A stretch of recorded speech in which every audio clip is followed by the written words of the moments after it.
So the very first time anybody used VR for PTSD, we were doing it at the end of the 90s for Vietnam veterans. But we were worried, because it's a very potent stimulus, but it was useful. And so now we've gone with that, and we've got a virtual Iraq and Afghanistan that we've used in a couple of studies and that we've got available now at the Emory Healthcare Veterans Program. And it's, like I said, PTSD is a disorder of avoidance. And so sometimes even when people are going through exposure therapy, it's like they're giving you the after action report or the police report. They can tell you what happened, but they're still cut off from their emotions. And I think it's harder to avoid in the VR because they're saying it, they're in there in their memory, they're seeing it because the therapist is matching what the patient is describing. So for example, like I said earlier, driving back to base, Joan's next to me, hidden IED, everything fills with smoke. We can recreate that. How can I help? How can I be useful in ending needless suffering? Do not be afraid of work that has no end. We have to organize a social movement. We have an opportunity to lead by example versus just talking, hot air. I think the more people in this fight, the more we grow. Eventually it could change. The people are the ones that can make the change. We all deal with stress in our life. And unfortunately, far too many people are dealing with post-traumatic stress disorder. In fact, according to the National Center for Post-Traumatic Stress Disorder, 6 out of 100 people will experience PTSD at some point in their lives. 5% of adults in the U.S. have post-traumatic stress disorder in 2020. 13 million Americans had PTSD. 29% of veterans who served in Operation Iraqi Freedom, OIF, and Operation Enduring Freedom, OEF, have or will develop post-traumatic stress disorder. Over the last decade, scientists and doctors have made significant strides administering alternative treatments such as virtual reality and psychedelic-assisted therapies. Our guest today is on the forefront of those type of treatments. Dr. Barbara Rothbaum is a professor of psychiatry and associate vice chair of clinical research at the Emory University School of Medicine's Department of Psychiatry and Behavioral Science. Barbara is also the executive director of the Emory Healthcare Veterans Program and Trauma and Anxiety Recovery Programs. Because of her groundbreaking work, Dr. Rothbaum and her team have won several prestigious awards, including the Division of Trauma Psychology's Award for Outstanding Contributions to the Practice of Trauma Psychology.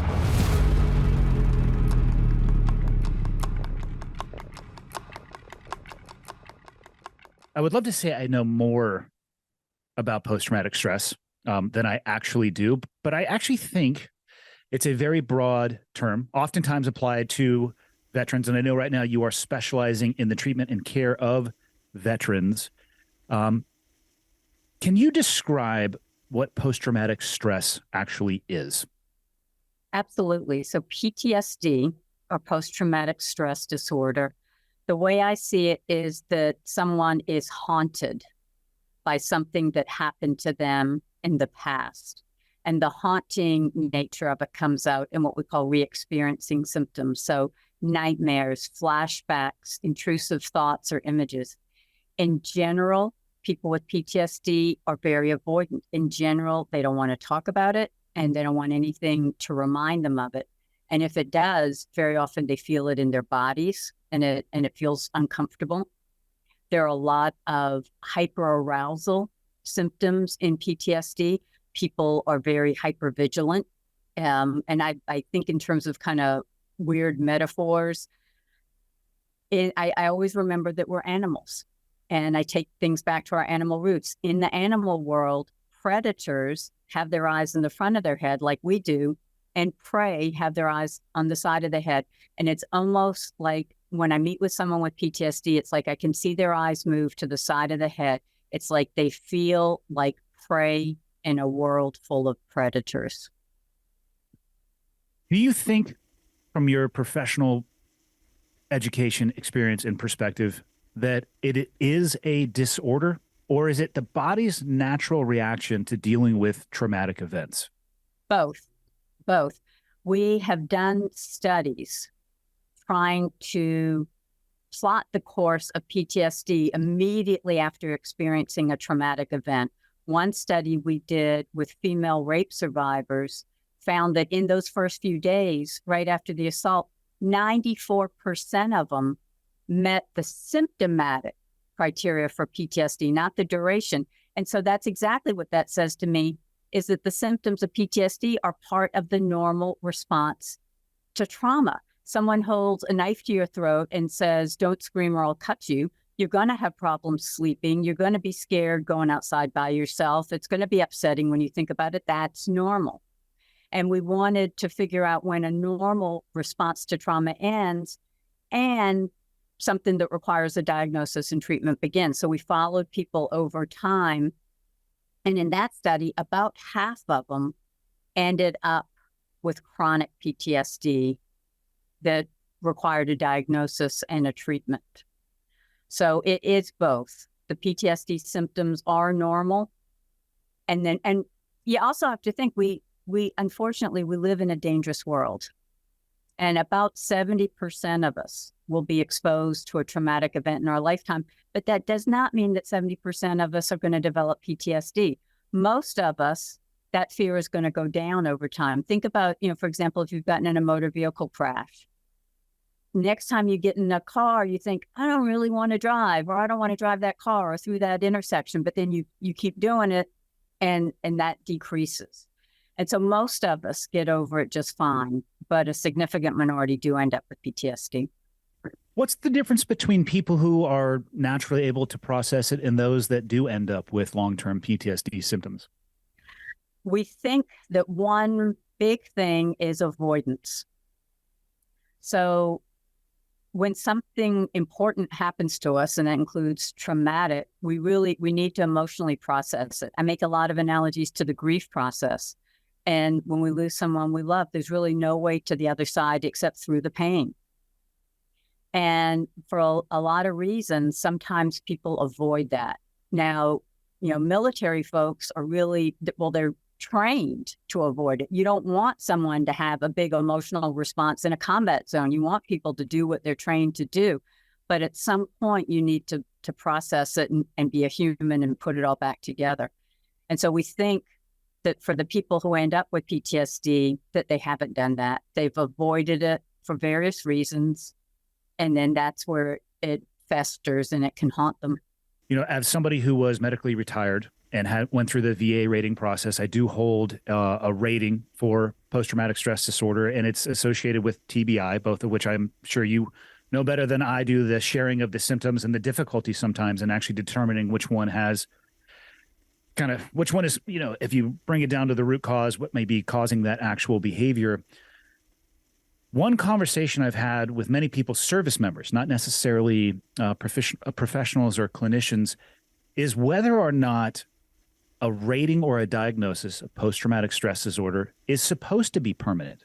Can you actually heal from it? Because one thing that I know many service members bounce up against in the rating process is they don't want the stigma associated with being labeled post-traumatic stress disorder and the potential negatives that could come from that. Yeah. So Andy, you said a couple of important things. I think I'm going to jump on the stigma first because I hate that, but I also think we have to recognize that there is still a stigma associated with it. And for me, it's like adding insult to injury, because you had this terrible thing happen. PTSD doesn't mean you're weak. It just means you're human and you're responding to it. And yet then, people feel bad or ashamed or guilty or weak or, all sorts of bad things. And it keeps people from speaking up, and it keeps people from seeking treatment. We did some site visits to different DoD bases, and a lot of the service members I met with, they weren't ready to admit that they had PTSD until they were ready to separate from the military. They didn't, a lot of people didn't feel like they could do it while they were still. You see that in law enforcement as well. They're Absolutely. afraid. They're afraid to go to a supervisor or work through their chain of command because they're worried that they're going to lose their badge and gun and be put in an administrative role or administratively separated. Absolutely. I've treated a lot of police and fighters. And I got to say, if there was one tiny good thing that came out of 9/11, it might have been a better recognition in these first responders, with the fire chiefs and police chiefs about PTSD and that it is treatable. So now I'm going to go back to, I think, your first question. And I don't tend to use the cure word. I mean, basically with anything in psychology or psychiatry, I know I can say this. I know that, for example, in our veterans program, many people leave and they wouldn't meet the diagnostic criteria for PTSD anymore. And we follow people for a year after they leave treatment. And most people are maintaining the gains that they get with us. Now, that's not everybody. I don't think anything works for everybody. And we're looking for ways to boost that response, even for people who don't get the full response. But I know that it's possible. I know that it's possible. You can't undo what happened, but you can decrease the symptoms of PTSD to the point that it's not interfering in your life and that you actually wouldn't meet the diagnosis for PTSD anymore. You can reduce the depression. You can reduce the substance use or misuse. You can improve TBI symptoms. So yes, I do want to give a message of hope. Treatment does work. I also think, anecdotally speaking just about myself, I think that you can take traumatic events that unfortunately happen to all of us at some point in time. We're all going to face some version of trauma in our life. But speaking specifically of the experiences of 17 years of working in naval special warfare, I look back at what I think most people would agree to be considered a traumatic event. And I actually think that I am a better person for those experiences. I think that post-traumatic growth is an incredibly powerful thing. I think it's very possible, but it's through that portal and gateway of working through and addressing what happened, as opposed to the traditional method, which is taking a metaphorical shovel and digging a very large hole, throwing it down in there and hoping it never seeps to the surface. Yeah, no, and I think that you're exactly right. And I think in some ways that's a gift, that we can give people with therapy and with helping, because we believe our stories rather than what actually happened.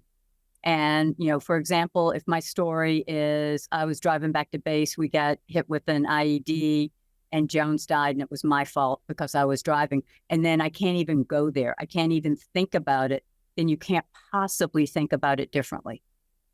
And in our therapy, we go there, we work on it. And then people come back and say, it sucks that Jones died, but it wasn't my fault. The insurgent planted that so no one would see it. There were 8 eyes on that road.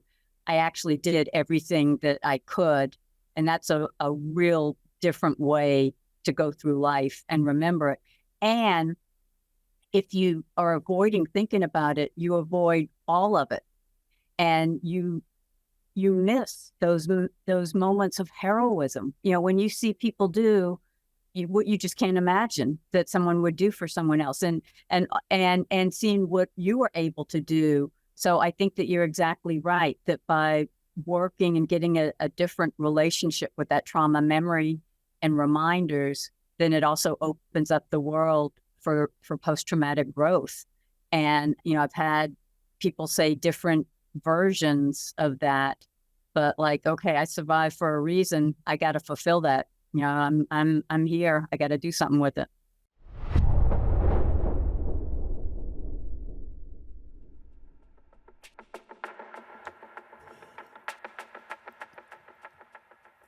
Whew. That is a bespoke taste. Good morning, everybody. Today's episode of Change Agents is brought to you by HVMN.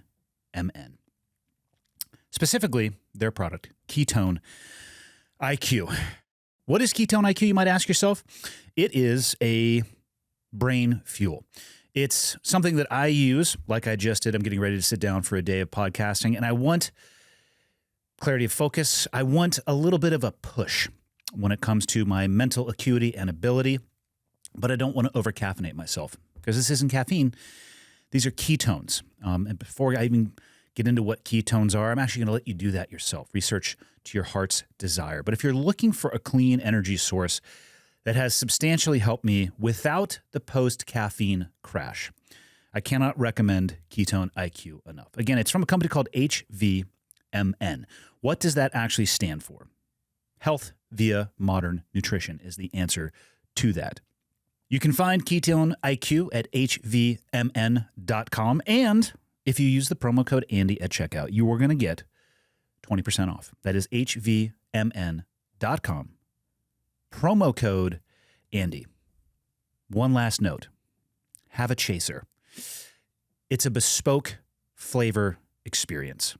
It's not that it's bad, but it's not that it's good either. I don't drink it for the taste. I drink it for the effect.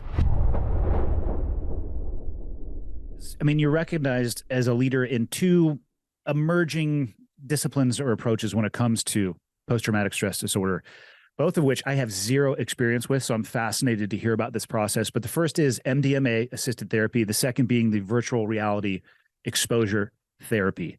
Let's start with the MDMA-assisted therapy. One, is it ecstasy? Is that what MDMA is? So we only say ecstasy or Molly once, because ecstasy or Molly is what people get on the street and you don't really know what's in it. What we're doing, like I tell my kids, is pharmaceutical grade MDMA. You know what's in it. You know that it's safe. And in fact, I just saw about an article, back decades ago, when all of this research got shut down. It was because people were getting it off the street and it was cut and laced with all different kinds of things. And that's where people were having like bad trips and things like that. So this is safe, pharmaceutical grade. You know exactly what you're administering. Exactly. How does it change therapy when you include MDMA? So we are going to try something different. The studies that have been published, that by the way, have been very exciting and promising. And I also want to make sure people know it's not just MDMA, it's MDMA assisted therapy. So the therapy is... Yeah, you're not putting people into a room and like, hey, let's go for a ride. No, it's not a rave. It's not a whatever. Yeah, it is therapy. It is MDMA assisted therapy. And the therapy that has been used is a very, I think of it as the sweetest PTSD treatment there is. It's very non-directive. There are two therapists in the room, and they let the patient basically take them where they need to go. And so we're going to be doing it with our kind of therapy, which is prolonged exposure therapy. Prolonged exposure therapy has more evidence from research studies that it works for PTSD than any other intervention. So it's what we call an evidence-based treatment. And it's already been disseminated around the world. The treatment manual, I think, has been translated into 9 languages. It's been disseminated across the VA and the DOD. So we want to try it with that therapy, because we think if it works, it's going to be easier to disseminate a treatment that people already know how to do and already has a lot of evidence. So that's what we're going to do at the Emory Healthcare Veterans Program with prolonged exposure therapy. Does the introduction of the MDMA, again, I have no experience or exposure to this of any kind. Is it a tool that it makes it easier to approach the treatment or reliving the events? Is it a way to strip away resistance from the patient? That is what we think. So MDMA is a complicated drug. We call it a messy drug. It's got a lot of different effects in the brain. Yeah. But what we have seen is that it is easier for people to approach these scary memories without feeling so scared at the moment. It seems to maybe damp down the amygdala a little bit, which is the fear center of the brain. And it does make it easier to approach, and people develop new ways of thinking about it and thinking about their relationship and what it says about them and, the relationship to these memories. So that is part of how we think that it works. Yeah. What would if somebody's listening to this or watching this, they're a veteran, they're interested, but they're unsure of whether or not they would be comfortable with that, what would a treatment session actually look like? Could you walk me through that? Absolutely. So first, let me start with our regular IOP. because we're doing it in that format, the intensive outpatient program. So like I said, in that, people get exposure therapy every day. They have an individual therapist, and they have an hour and a half imaginal exposure therapy session every day. In imaginal exposure, we ask people to go back in their mind's eye to the time of the traumatic event, recount it out loud over and over and over. And we tape record that and let them listen to it for homework. Oh, wow. So with the MDMA, and also with MDMA, people are feeling its effects for hours. And so what we're going to start with, and we're going to see if it works. So this is a study. We've got an idea, but then we've got to see how it really works. The MDMA session will be a longer day because the MDMA, people feel the effects for probably about 6 hours. So what we're planning to do is give people the MDMA and then give them 2 exposure therapy sessions while they're on MDMA.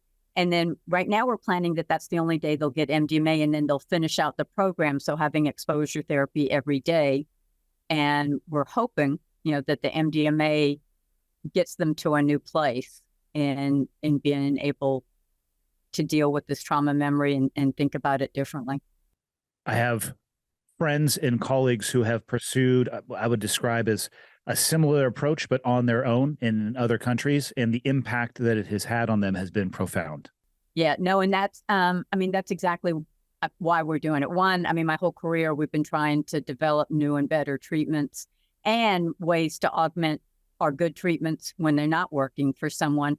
But that's what we're hearing from folks. They're doing it on their own. They're going to other countries. I like the degree of safety that we can offer with everything being, FDA approved and controlled, and you know exactly what you're getting. And, we've got all those safety plans in place. I want people to be able to do it safely and legally and more cheaply, that hopefully I think from everything I hear, it's probably going to be the next medication that's approved by the FDA for PTSD. And then that means it'll be covered by insurance and be able to be offered. That would be awesome. I think it would be incredibly impactful. So you guys are also playing around with virtual reality exposure, something I have never even heard of. Like, I peripherally heard of MDMA and people's experience. This one is a completely new topic for me. So can you please unpack this?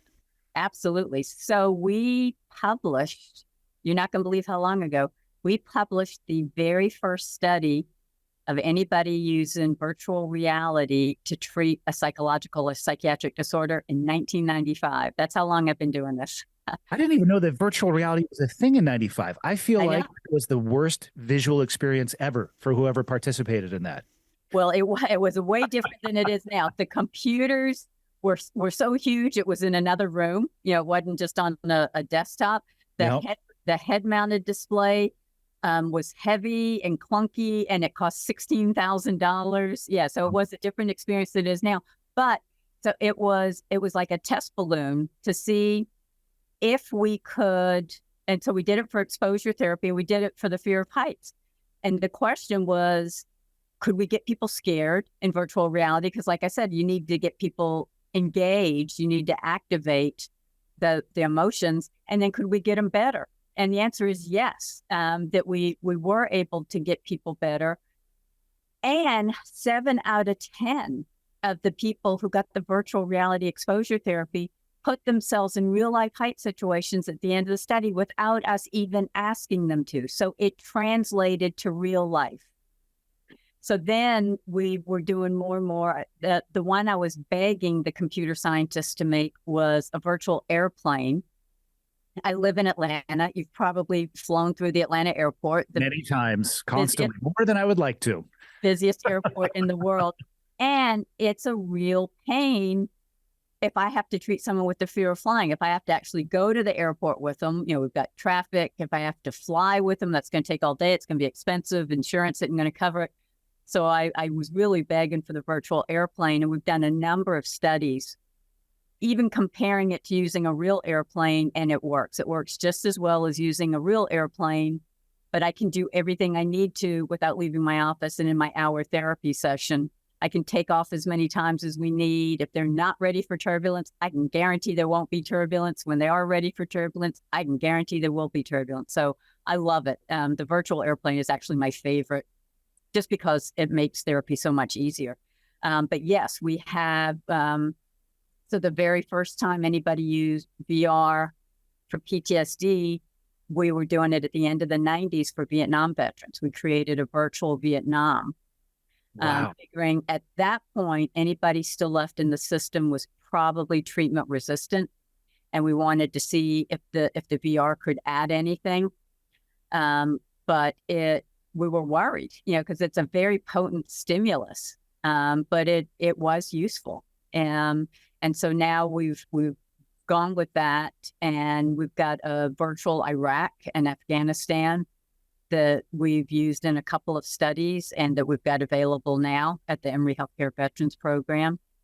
And it's, like I said, PTSD is a disorder of avoidance. And so sometimes even when people are going through exposure therapy, it's like they're giving you the after action report or the police report. They can tell you what happened, but they're still cut off from their emotions. And I think it's harder to avoid in the VR because they're saying it, they're in there in their memory, they're seeing it because the therapist is matching what the patient is describing. So for example, like I said earlier, driving back to base, Jones next to me, hidden ID, everything fills with smoke. We can recreate that. That's what I was going to ask you. How do you model what the patient is experiencing to their traumatic event? Are you behind the scenes creating a world that matches to the highest degree possible what they experience so they can work their way through it? Absolutely. We have a panel, and we can put them in different environments. So we can put them in an MRAP or a Humvee. We can put them at a checkpoint or a fob. We can medevac them out. They can be in a city, Middle Eastern city on foot patrol. There's 3 mosques they can walk in. So we can match almost whatever they're describing from Iraq or Afghanistan. They are narrating, they're saying what happened, and the therapist is matching it in the VR. So they're seeing it. I think one of the most potent things about it is actually the sounds. People focus a lot on the visuals, but I think the sounds really, are very evocative for folks. So we can match different kind of weapons fire. We can, aircraft, dogs barking, mosquitoes buzzing. I mean, we can match a lot of what they're describing. And they're sitting or standing on a raised platform with a speaker, a bass shaker underneath. So they're also feeling the vibration. So for example, you can feel the vibrations of the Humvee engine being on. You can feel the vibrations of the explosion. So it's a really very immersive experience. And I love it for our military folks because I think it's harder to avoid. So I suspect the question I'm about to ask has a broad answer and it varies per individual, but let's use an example of an IED attack. And somebody was on the receiving end of that and it's a traumatic event and they come to you in the virtual reality. Perhaps they tried the MDMA therapy and as part of the IOP that you discussed, they're going to do the virtual reality as well. Have you found that in recreating these situations, is it a one and done? You expose them to this, they talk through it, or is it a multiple exposures that over time decreases the impact of the event? Yes, it's a course of therapy, and the VR is just a tool for helping the engagement. It's just exposure therapy, like I described before. Yeah. So it's a course of therapy. It would never be one and done. It takes time, layers to the onion. It takes time. People are working through it. What type of potential risks are there for either of those types of therapies, MDMA and the virtual reality?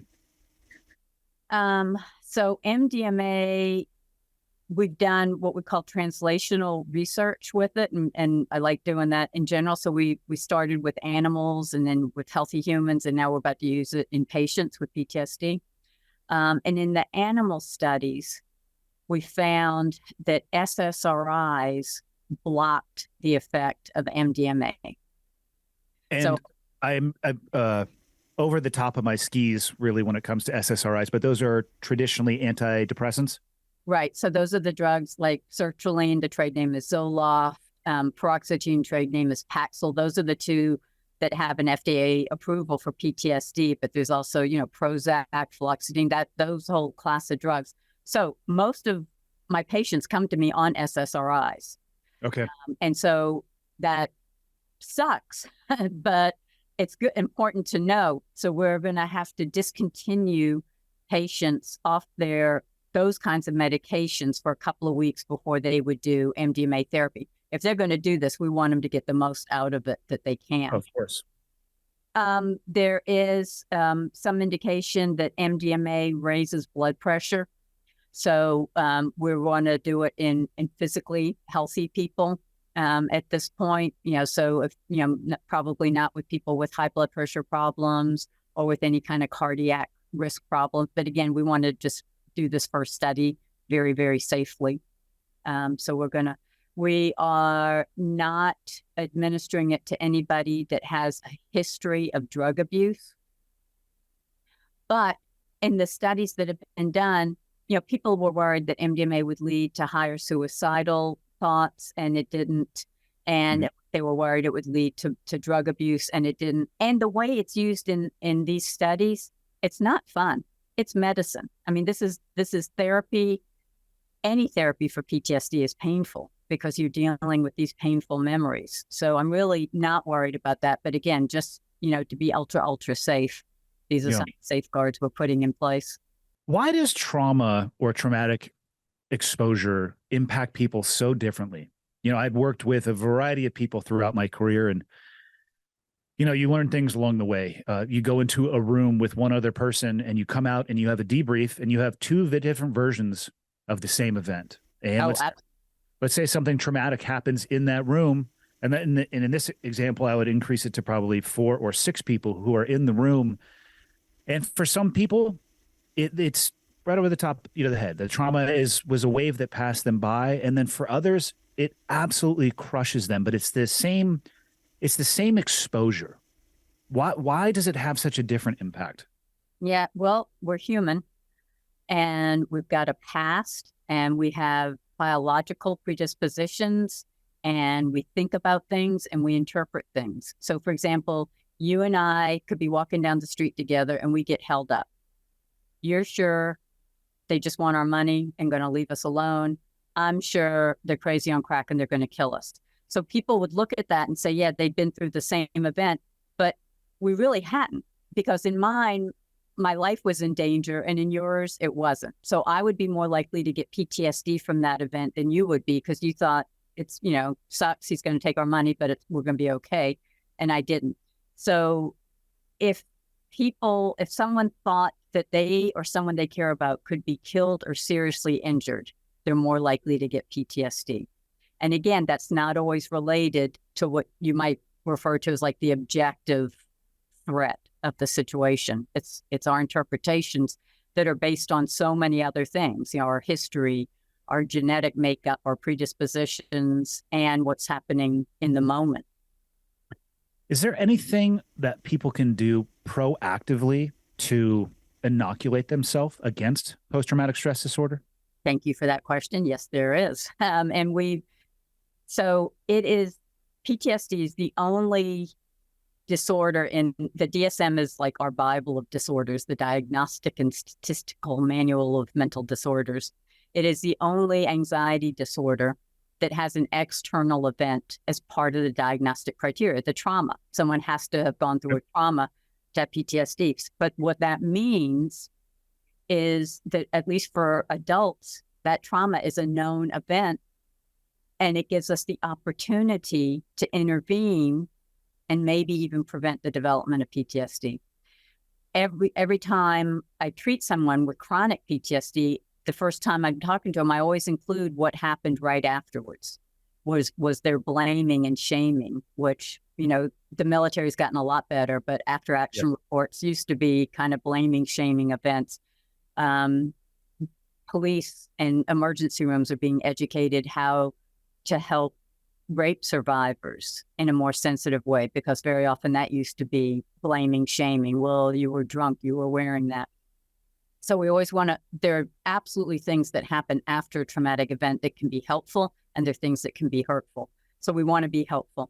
We've done a number of studies in the emergency room in a level 1 trauma center where we did basically a short form of the exposure therapy I talked about, but right there in the emergency room, hours after they experienced probably the worst moment of their lives.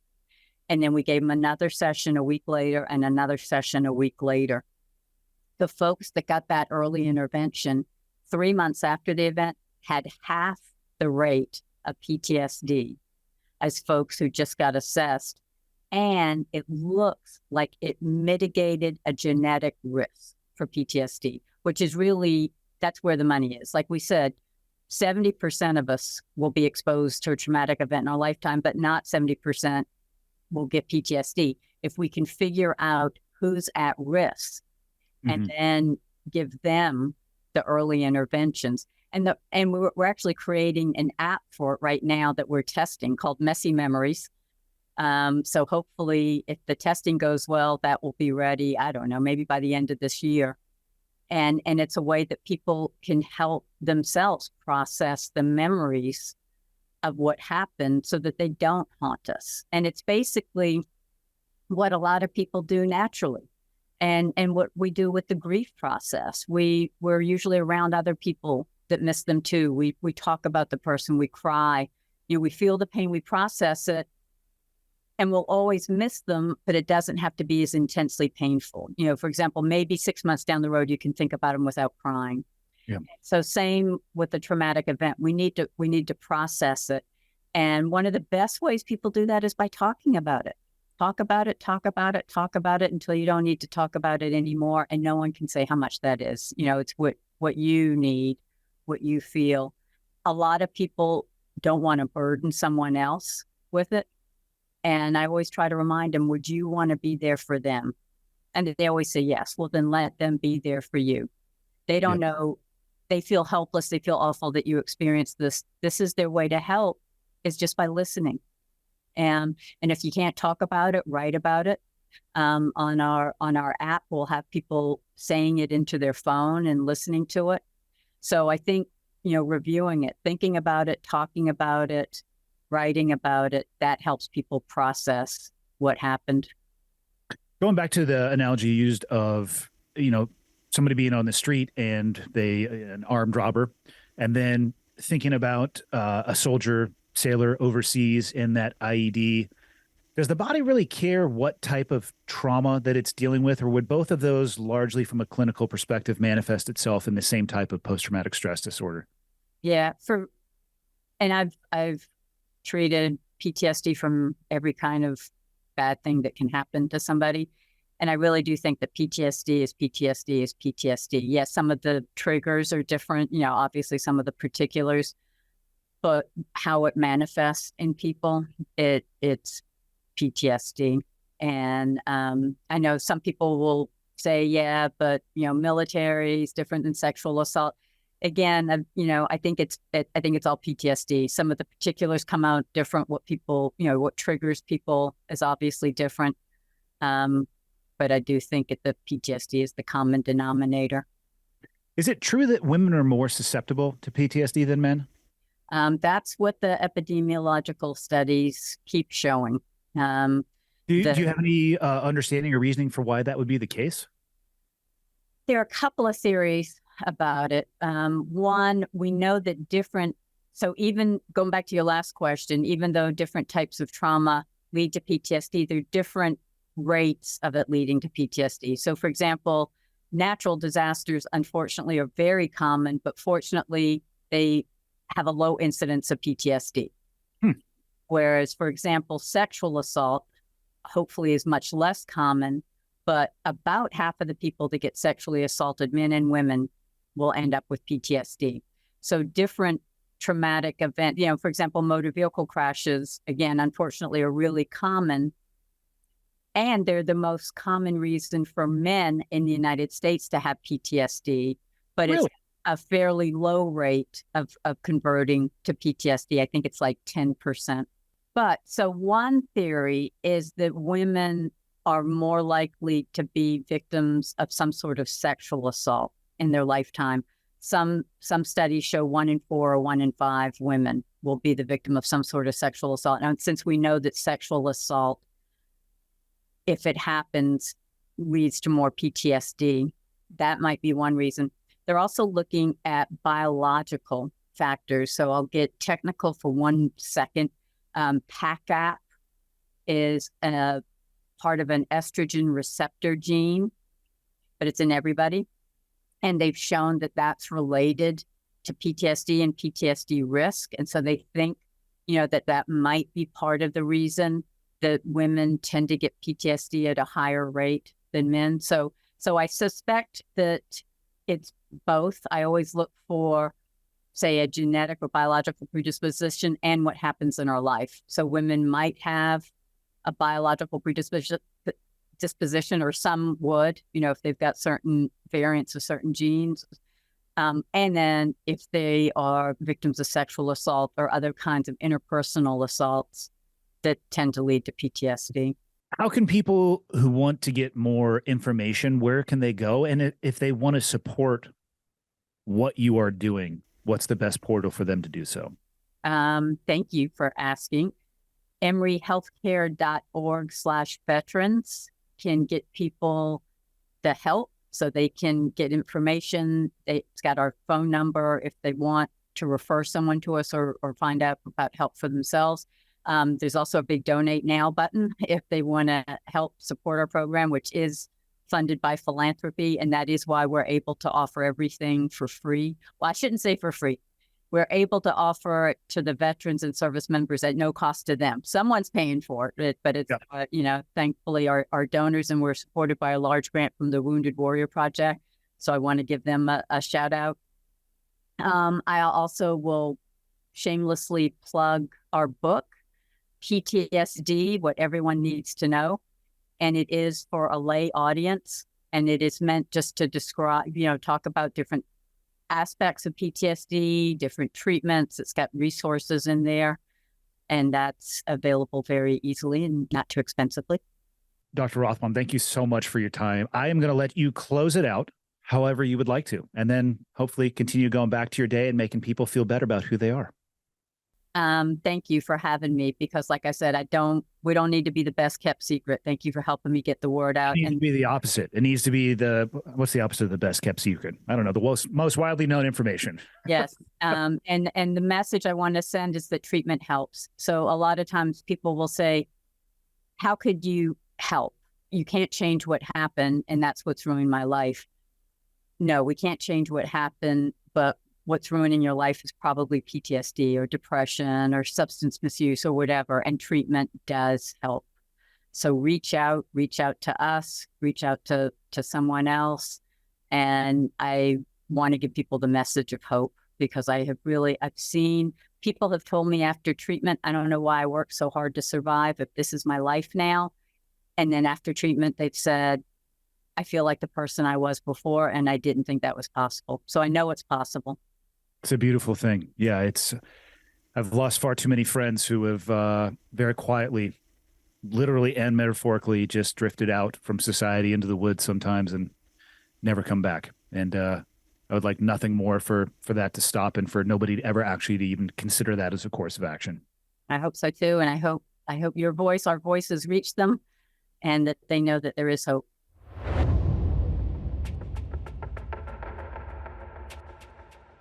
If you're interested in learning more about Dr. Rothbaum's work and becoming involved in her school's clinical programs, the easiest way is to Google Emory University and TARP, T-A-R-P, and you'll be directed to the Emory University School of Medicine's Trauma and Anxiety Recovery Program. If you're a veteran and you want more information about how her programs could potentially help you, just head to emoryhealthcare.org/veterans. That is emoryhealthcare.org/veterans.